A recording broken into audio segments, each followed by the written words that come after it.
एक मांग कम से कम नौजवानों की मानी गई, लेकिन ये तो एक पहल था जो सरकार के द्वारा किया गया। पूरी कैबिनेट जो है वो भ्रष्ट है। क्या मोदी जी, अमित शाह जी को नैतिक जिम्मेदारी नहीं लेनी चाहिए? 20 बच्चों पे जिन्होंने आत्महत्या किया इस सिस्टम के फेलियर की वजह से, क्या प्रधानमंत्री जी को नैतिक जिम्मेदारी लेते हुए अपने पद से इस्तीफा नहीं देना चाहिए? क्या अभी कुछ समय पहले ही केंद्रीय शिक्षा मंत्री धर्मेंद्र प्रधान ने इस्तीफा दिया है, लेकिन विपक्ष फिर इस्तीफा मांग रहा है प्रधानमंत्री का, इस्तीफा मांग रहा है गृह मंत्री का। देखिए, जैसे ही केंद्रीय शिक्षा मंत्री ने इस्तीफा दिया तब राजद नेत्री सारिका पासवान, जो कि प्रदेश प्रवक्ता है, उन्होंने सीधे कहना शुरू कर दिया कि जिन बच्चों पर लाठीचार्ज हुई है और तमाम जो चीजें हुई हैं उसको लेकर के जो गृह मंत्री है और जो प्रधानमंत्री है उनको भी इस्तीफा देना चाहिए।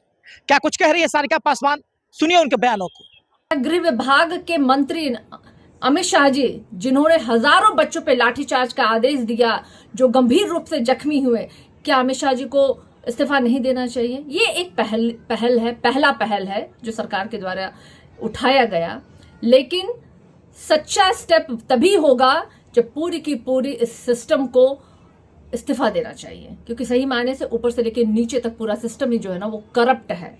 कौन लोग दोषी थे, कौन लोगों ने नीट जो प्रश्न पत्र है वो लीक आउट करवाया, ये पूरी देश जान रही है किसके साथ उनकी इन्वॉल्वमेंट रही है। तो मुझे लगता है कि जब तक मोदी जी, अमित शाह इस्तीफा नहीं देते, सही मायने में इस इस्तीफे का कोई वैल्यू नहीं है। अभी आपने सुना, देखिए ये सारिका पासवान है, सारिका पासवान आरजेडी की प्रदेश प्रवक्ता है और उन्होंने कहा है कि जो छात्रों के साथ हुआ है वो कतई ठीक नहीं है। लाठीचार्ज हुई, तमाम चीजें हुई, उसको लेकर के गृह मंत्री को भी इस्तीफा देना चाहिए, प्रधानमंत्री से भी इस्तीफा की मांग कर रहे हैं। हालांकि केंद्रीय शिक्षा मंत्री धर्मेंद्र प्रधान ने इस्तीफा दिया और कहा कि मैं जिम्मेदारियों से मुंह नहीं मोड़ सकता है और हम इस्तीफा दे रहे हैं। जी हाँ, आपने सुना भी इस चीज को। अब आप क्या समझते हैं, प्रतिक्रिया हमें कमेंट बॉक्स में जरूर दे सकते हैं। तमाम खबर बन रहे हैं फर्स्ट बिहार झारखंड के साथ। धन्यवाद। पैनोरमा ग्रुप, जो सोचता है वो करता है। ये लो, मुंह मीठा करो। आज मैंने अपना जॉब छोड़ दिया, अब हम पूर्णिया वापस जाएंगे। जॉब छोड़ दिया है? मतलब ये घर कैसे चलेगा? हम करेंगे क्या? और माँ बाबूजी क्या बोलेंगे? इसलिए मैं एक और मिठाई का डब्बा लाया। अपने बिजनेस के लिए लोन अप्रूव हो गया।